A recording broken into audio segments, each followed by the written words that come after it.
மீசான் டைம் நேர்களை நிகழ்ச்சிக்குள் அன்போடு வரவேற்றுக் கொள்கிறோம். இன்றைய பதிவுல மிக முக்கியமான செய்தி குறித்து பார்க்கலாம். அமெரிக்க வீரர்களுக்கு சமாதி கட்ட 5000 கல்லறைகளை கட்டியது ஈரான். 10 நாட்கள் காலக்கெடு ஈரானுக்கு வழங்கியது அமெரிக்கா. அமெரிக்காக்கு எதிராக கைவிரித்த AI தொழில்நுட்ப நிறுவனம் என்ற பல்வேறு செய்திகள் தான் இன்றைய பதிவு.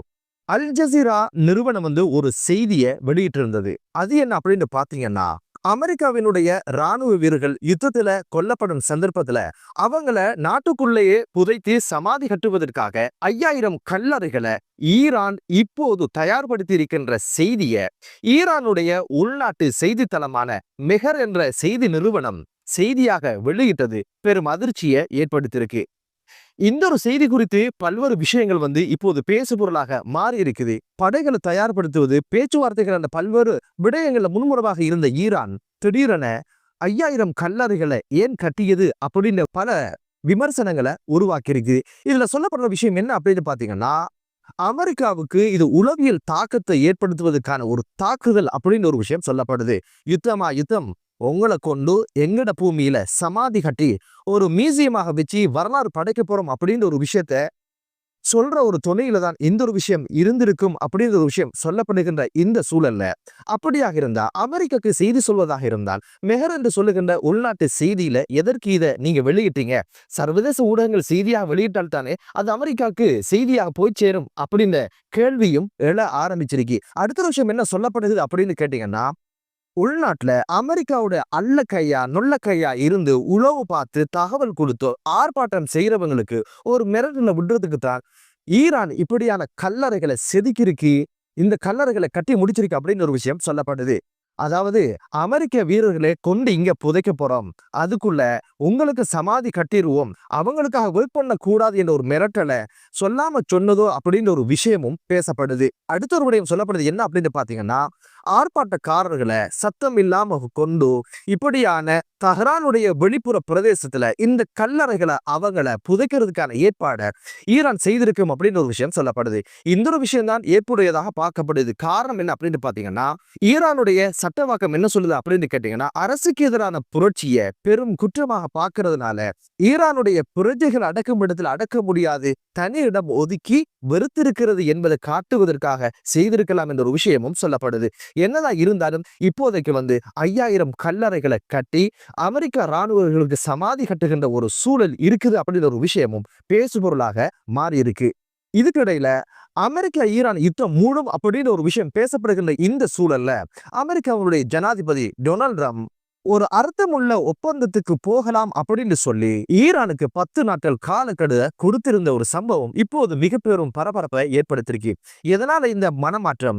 என்ன நடந்த, ஏது நடந்த, எதற்காக இந்த காலக்கெடு கொடுத்தீங்க, இப்ப அடிப்பீங்க, அப்ப அடிப்பீங்க, இப்ப பிடிப்பீங்க அப்படின்னு சொல்ற சூழல்ல பேச்சுவார்த்தையில முடிஞ்சாச்சு, உடனே யுத்தம் தான் அப்படின்னு சொல்லி தம்பியும் தனது இராணுவத்துக்கு செய்தியும் அனுப்பியாச்சு. இந்த சூழல்ல 10 தினங்கள் எதற்காக காலக்கெடு கொடுத்தவரு மிரட்டலையும் விட ஆரம்பிச்சாரு. என்ன அப்படின்னு பாத்தீங்கன்னா, ஈரானுடன் ஒரு சாத்தியமான ஒப்பந்தத்தை எட்டுவது என்பது காலாகாலமாக சவாலான விடயமாக இருந்திருக்கு. அந்த ஒரு அசாத்தியமான விஷயத்தை சாத்தியமாக்கி காட்டுவன், அதற்கு ஈரான் ஒத்துழைக்க இல்லைன்னா மிக மோசமான விளைவுகளை ஈரான் சந்திக்கும் அப்படின்னு ஒரு எச்சரிக்கையை விட்டுட்டு ஒரு படி மேல போவோம், இல்லைன்னா ஒரு படி கீழே வருவோம், இல்லைன்னா ஒரு ஆரோக்கியமான ஒப்பந்தத்துக்கு போவோம் அப்படின்னு சொல்லி இருந்தாரு. அது என்ன ஒரு படி மேல ஒரு படி கீழே அப்படின்னு கேட்டீங்கன்னா, ஒரு படி மேல அப்படின்னு கேட்டீங்கன்னா பரந்துபட்ட ஒரு வளைகுடா யுத்தத்திற்கான தயார், அதற்கான தாக்குதலை நடத்துவோம் என்பதுதான் அமெரிக்காவுடைய எச்சரிக்கையாகவும், ஒரு படி கீழே அப்படின்னு கேட்டீங்கன்னா சத்தம் இல்லாத உளவு பார்த்து அரசு தலைவர்களையும் இராணுவ படை வீரர்களையும் தளபதிகளையும் போட்டு தள்ளுகின்ற ரகசிய ஒரு ஆபரேஷன் அப்படின்னு ஒரு விஷயமும் சொல்லப்படுது. அது இல்லைன்னா ஒரு தீர்க்கமான ஆரோக்கியமான ஒப்பந்தத்துக்கு போறதாகத்தான் சொல்லப்படுது. இனி பேச்சுவார்த்தைகள் கிடையாது, ஒப்பந்தத்துக்கு ரெடி ஆவாங்க. பேச்சுவார்த்தைகள் அதனுடைய முடிவுல தான் ஒப்பந்தம், அதுதான் முறை. ஆனால் அந்த முறையெல்லாம் இனி தேவையில்லை. 10 நாட்கள் தந்திருக்கோம், நல்லா யோசிச்சு போட்டு ஒப்பந்தத்துக்கு வாங்க, நாங்க தார பேப்பர்ல கைச்சாத்தை இட்டு போட்டு ஆட்கள் மாறுங்க அப்படின்னு ஒரு மிரட்டல தான் அமெரிக்காவுடைய ஜனாதிபதி டொனால்ட் ட்ரம்ப் சொல்லியிருக்கிறாரு. அதுக்கு 10 தினங்கள் அவகாசம் கொடுத்திருக்கிறாரு. ஆனா இந்த 10 தினங்கள் அவகாசம் கொடுத்ததுக்கு பின்னால அமெரிக்கா ஈரான் மீது பாவம் பார்த்தோ பரிதாபப்பட்டோ இதை செய்யல. இதுக்கு பின்னால வேறொரு அரசியல் இருந்தது, வேறொரு மிரட்டல் இருந்தது. அதன் காரணமாகத்தான் இப்போது டொனால்ட் ட்ரம்ப் இந்த ஒரு விஷயத்துல 10 தினங்கள் அவகாசம் கொடுத்திருக்கிறாரு அப்படின்னு ஒரு விஷயமும் இப்போது பேசுபொருளாக மாறி இருக்கு. அது என்ன அப்படின்னு பாத்தீங்கன்னா, தனக்கு பக்கபலமாக துணையாக நண்பனாக இருந்த நாடுகள் பிரித்தானியா.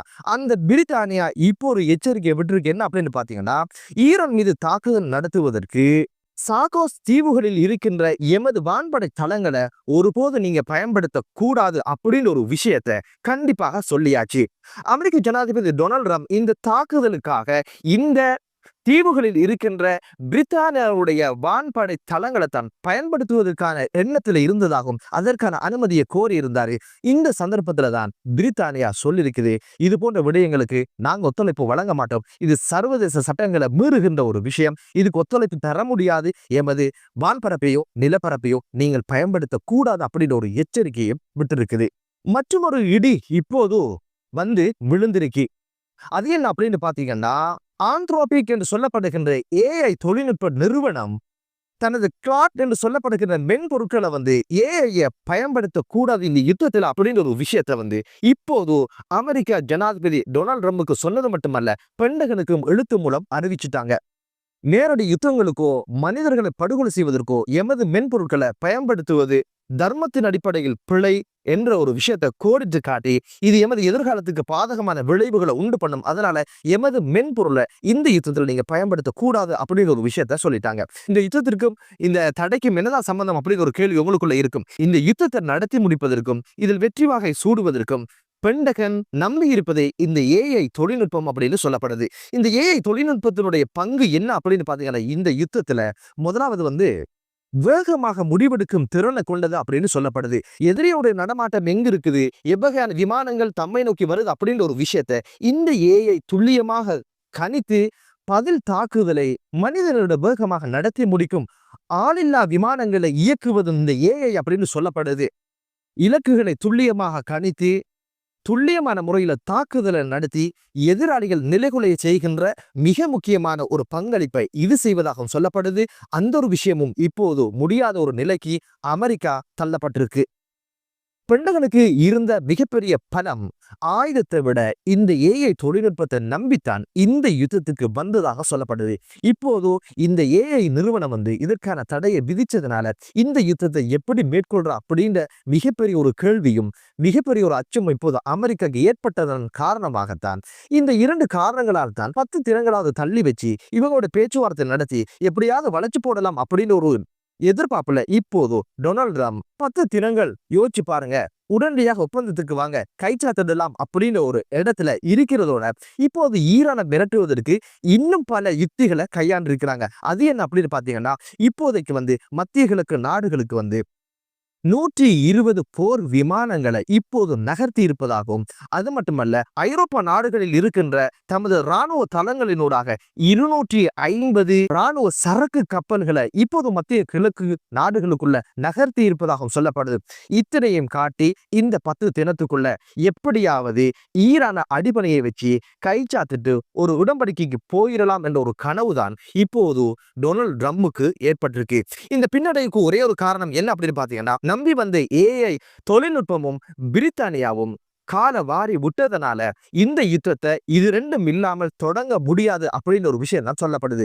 இந்த ஒரு சூழ்நிலையில் தான் இப்போது 10 தினங்களாவது தள்ளி வச்சு ஒரு பேச்சுவார்த்தையில கைய கால பிடிச்சி குத்துக்கரணம் அடிச்சு வேண்டியதெல்லாம் தாரணா, எங்களுக்கு மான முக்கியம், எங்களை விட்டுருங்கடா, நாங்க போயிடும் அப்படின்ற மாதிரி அதுக்கு கைச்சாத்த தந்துருங்க, பேச்சுவார்த்தையில ஏதாவது ஒரு முடிவை கண்டு போயிடலாம், யுத்தமும் தேவையில்லை எதுவும் தேவையில்லை அப்படின்னு ஒரு இடத்துலதான் இப்போது டொனால்ட் ட்ரம்புடைய நிர்வாகம் இருக்குது. 10 தினங்களுக்கு பொத்திட்டு கிடக்கிற ஒரு சூழ்நிலை தான் உருவாகி இருக்குது. இதற்கிடையில ஜெர்மனி என்ன பண்ணதுக்கு அப்படின்னு கேட்டீங்கன்னா, ஈரானில் இருக்கின்ற தமது பணியாட்களை உடனடியாக தற்காலிகமாக நாட்டுக்கு வரும்படி அழைப்பு விடுத்ததோட போலாந்து பிரதமர் டொனால்ட் டாஸ்க் என்ன பண்ணிருக்காரு அப்படின்னு கேட்டீங்கன்னா, ஈரான்ல இருக்கிற தனது நாட்டு பிரஜைகளை உடனடியாக நாட்டுக்கு திரும்பி வரும்படி அழைப்பு விடுத்ததோட ஈரான் அமெரிக்கா யுத்தம் மூடுவதற்கான வாய்ப்பு இருக்கு அப்படின்னு ஒரு அச்சத்தையும் தெரிவிச்சிருக்கிறாரு.